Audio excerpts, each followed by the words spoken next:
আসসালামু আলাইকুম ভিউয়ার্স। বিরিয়ানির মধ্যে সবচেয়ে সেরা বিরিয়ানি হচ্ছে ডাকাইয়া পাক্কি বিরিয়ানি। আজকে আমি আপনাদেরকে অথেন্টিক ডাকাইয়া পাক্কি রান্না করে দেখাবো। চলুন কিচেনে যাই আর রান্না শুরু করি। প্রথমে বিরিয়ানির মাংসটা রান্না করে নিব। এজন্য চুলায় একটা প্যান বসিয়ে নিয়ে নিচ্ছি 100 ml তেল, সাথে দিচ্ছি 1 টেবিল চামচ বাটার সুন্দর একটা ফ্লেভারের জন্য।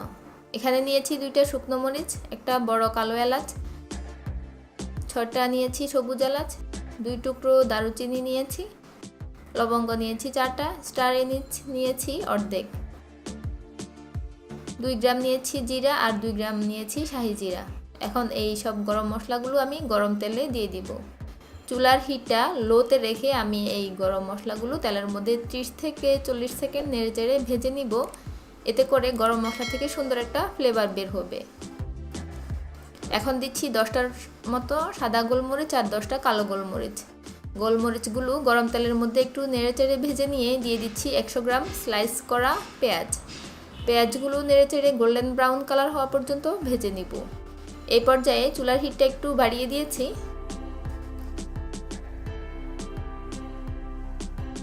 এখন দিচ্ছি 2 টেবিল চামচ আদা বাটা আর দিচ্ছি 2 টেবিল চামচ রসুন বাটা।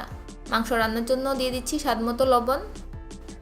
এখন আদা রসুন ভালো করে তেলের মধ্যে ভেজে নিব, যাতে আদা রসুনের কাঁচা গন্ধটা চলে যায়।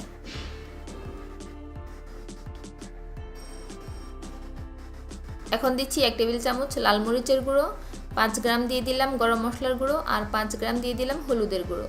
মশলাগুলো তেলের মধ্যে ভালো করে ভেজে নিব। মশলাগুলো যাতে পুড়ে না যায় এজন্য একটু গরম পানি দিয়ে দিচ্ছি। এই মশলাগুলো খুব ভালো করে এই তেলের মধ্যে কষিয়ে নিতে হবে, কারণ এই মশলাটা কষানোর উপরে পাক্কি বিরিয়ানির স্বাদ ডিপেন্ড করে। আমি 2 থেকে 3 মিনিট ধরে এই মশলাগুলো ভালো করে কষিয়ে নিয়েছি। এখন দিয়ে দিচ্ছি 1 কেজি খাসির মাংস। পাক্কি বিরিয়ানির জন্য মাংস নেওয়ার সময় দেখে নেবেন যে মাংসের মধ্যে যাতে যথেষ্ট পরিমাণে ফ্যাট থাকে, কারণ এই মাংসের ফ্যাটের কারণে বিরিয়ানিটা খেতে অনেক জুসি হয়। আমি বিরিয়ানিটা খাসির মাংস দিয়ে রান্না করছি, আপনারা চাইলে এখানে খাসির মাংসের জায়গায় গরুর মাংস দিতে পারেন। এখন এই মাংসটা খুব ভালো করে এই মশলাগুলোর সাথে কষিয়ে নিব।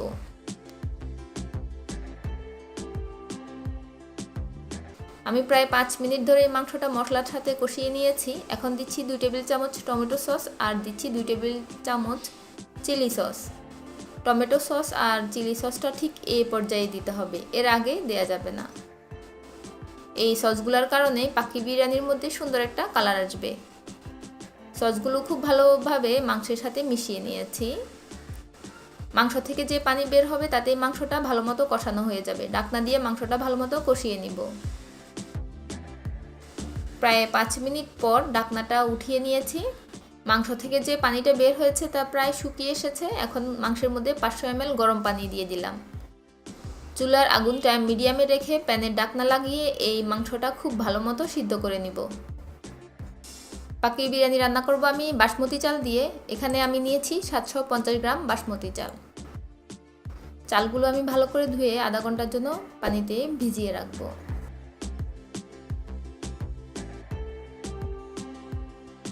প্রায় আধা ঘন্টা পর ফিরে আসলাম।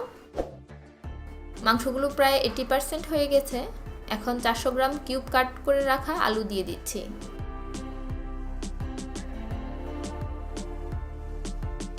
মাংসের মধ্যে যে পরিমাণ জল আছে তাতেই আলুটা সিদ্ধ হয়ে যাবে। আলুটা মাংসের সাথে মিশিয়ে নিয়ে ঢাকনা দিয়ে আরও 10 মিনিট রান্না করে নিব। 10 মিনিট পর ফিরে আসলাম। মাংস আর আলু দুইটাই সিদ্ধ হয়ে গিয়েছে। এখন আর ঢাকনা দিব না, কিছুক্ষণ নেড়েচেড়ে ঝোলটা শুকিয়ে নিব। এরপর চুলা থেকে নামিয়ে এক সাইডে রেখে দিব। এখানে চাল রান্না করার জন্য চুলায় একটা হাঁড়িতে 3 লিটার পানি দিয়েছিলাম। পানিটা ফুটে ওঠার পর দিয়ে দিচ্ছি 2টা সবুজ এলাচ, 2 টুকরো দারুচিনি আর দিচ্ছি 2 গ্রাম শাহি জিরা। এই গরম মশলাগুলোর কারণে চালের মধ্যে খুব সুন্দর একটা ফ্লেভার আসবে। এখন দিচ্ছি স্বাদমতো লবণ। ভাত যাতে ঝরঝরে হয় এজন্য দিয়ে দিচ্ছি 2 টেবিল চামচ তেল। লবণটা আপনারা অবশ্যই ভাতটা যখন 50% সিদ্ধ হয়ে যাবে তখন আবার চেক করে লাগলে দিয়ে দিবেন। স্প্যাচুলা দিয়ে সব কিছু মিশিয়ে নিয়ে ঢাকনা দিয়ে পানি ফুটে ওঠা পর্যন্ত অপেক্ষা করব। পানিটা খুব ভালো মতো ফুটে উঠেছে। এখন আগে থেকে যে চালটা ভিজিয়ে রেখেছিলাম সেটার পানি জড়িয়ে এই পানিতে দিয়ে দিচ্ছি।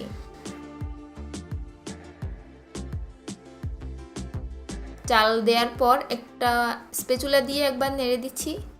এই চালগুলো আমি 90% সিদ্ধ হওয়া পর্যন্ত রান্না করে নিব। স্প্যাচুলা দিয়ে খুব বেশি নাড়াচাড়া করা যাবে না, খুব বেশি নাড়লে ভাতগুলো ভেঙে যাবে। প্রায় 10 মিনিট পর ফিরে আসলাম। চালগুলো সিদ্ধ হয়ে পাতিলটা ভরে গিয়েছে, চালগুলো প্রায় হয়ে গিয়েছে। আমি একটু চেক করে দেখছি।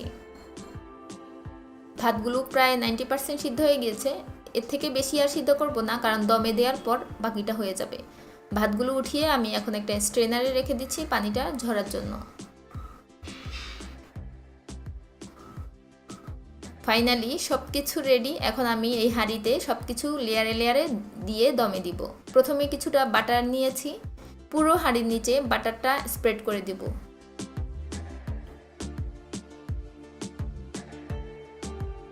এরপর দিচ্ছি পেঁয়াজ বেরেস্তা। বেরেস্তার উপরে মাওয়া ছিটিয়ে দিচ্ছি।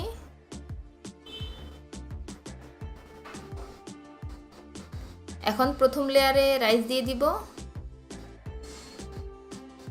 রাইসটা ইভেনলি সব জায়গায় স্প্রেড করে দিব। এরপর রান্না করার মাংস থেকে কিছুটা মাংস রাইসের উপর বসিয়ে দিব। মাংসের উপরে দিয়ে দিচ্ছি 4-5টা আলু বোখারা। এরপর দিচ্ছি পেঁয়াজ বেরেস্তা, আবারও মাওয়া দিয়ে দিচ্ছি।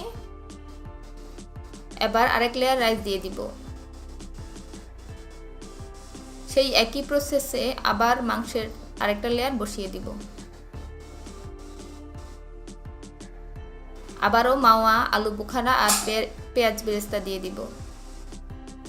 এর উপরে দিয়ে দিচ্ছি 2 টেবিল চামচ ঘি। সবশেষে রাইসের আরেকটা লেয়ার দিয়ে দিচ্ছি।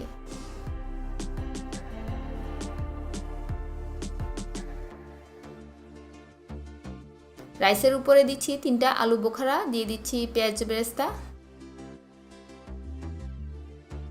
সবশেষে মাওয়া আর ঘি দিয়ে দিব।